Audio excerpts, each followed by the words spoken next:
Moderna recently paid NIH $400 million. Do you believe it creates a conflict of interest for the government employees who are making money now off of the vaccine to also be dictating the policy about how many times we have to take the vaccine? Good morning, Senator. Indeed, we recently made, before Christmas last year, a $400 million payment to the NIH for an old patent that they had developed, not related to COVID, but useful in the development of a COVID vaccine to pay them for their work.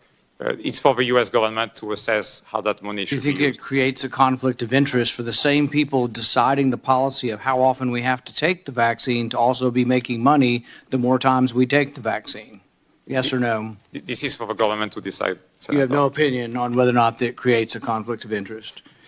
Is there a higher interest or a higher incidence of myocarditis among adolescent males 16 to 24 after taking your vaccine? So thank you for the question, Senator. First, let me say we care deeply about safety, and we're working closely with the CDC and the FDA to Pretty much a yes or no. Is there a higher incidence of myocarditis among boys 16 to 24 after they take your vaccine? The data I've seen from the CDC actually shown that there's less myocarditis for people who get the vaccine versus who get COVID infection. You're saying that for ages 16 to 24 among males who take the COVID vaccine, their risk of myocarditis is less than people who get the disease. That is my understanding, That is not true, and I'd like to enter into the record 6 peer-reviewed papers from the Journal of Vaccine, the Annals of Medicine, that say the complete opposite of what you say. I also spoke with your president just last week, and he readily acknowledged in private that, yes, there is an increased risk of myocarditis. The fact that you can't say it in public is quite disturbing. Do you think it's scientifically sound to mandate 3 vaccines for adolescent boys? This is for the public health leaders to decide, Senator. You've been advocating for it. You've been interviewed, and you've been advocating for boosters. Do you know when the myocarditis is most common among these adolescent boys? After the second dose. When I spoke with your president, he readily acknowledged in private, that maybe there ought to be a discussion whether we ought to have 1 vaccine versus 2 versus 3. If 90% of the myocarditis comes after the second dose, why don't we have a rational discussion about 1?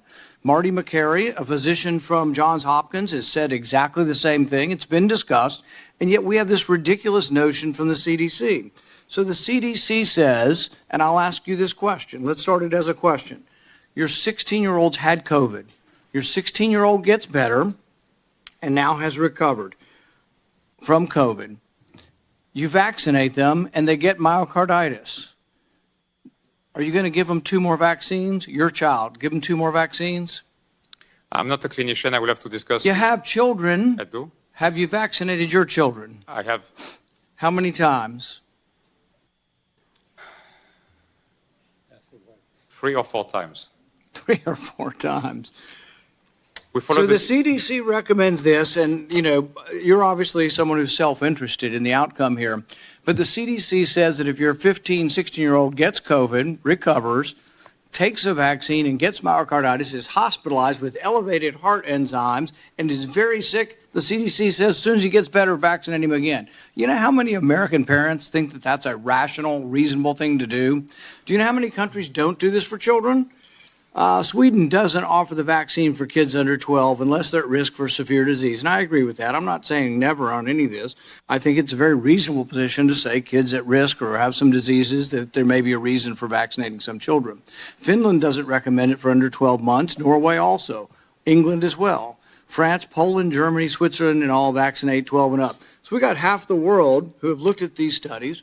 There's a study in Israel of thousands of patients, and yet you sit here and act as if you've never heard of myocarditis, and you don't think it's an increased risk for young adolescent males, when all of the studies who isolate out people by age have found that, yes, there's an increased risk after taking your vaccine. Pfizer, too, but worse with Moderna.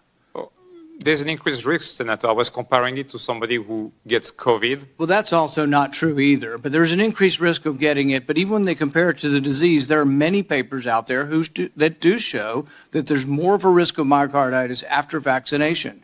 So you have to weigh the risk and balances. And you are right, you're going to make less money because You're going to try, and they're already trying. The CDC's got it on their schedule. They're going to try to force all the kids in America to do this through school. But guess what? Parents aren't going to do it. They've seen that COVID is not deadly in children, and you're right. It's become less deadly over time. Your market's going down, so you aren't going to make as much money. I'm all for you making money in an honest way, but I don't like the idea that the people making the decisions in government are also receiving money and are now conflicted in their interest.